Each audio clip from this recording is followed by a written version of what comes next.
Hello मित्रांनो, तर आज आम्ही निघालो तर एका ठिकाणी AC काढून बसवायला. हे बघा, जुना AC होता, काढला. सर्व्हिसिंग करायची होती, व्यवस्थित सर्व्हिसिंग करून घेतला.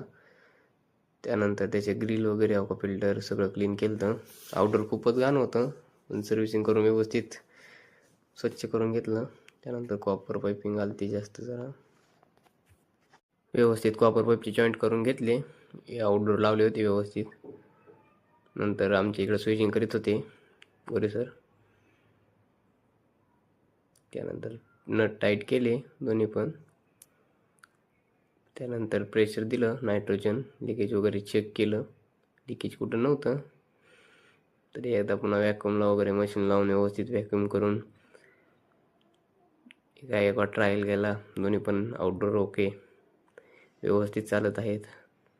त्यानंतर इनडोअर 2 टनचं आहे बघा कॅरियरचं.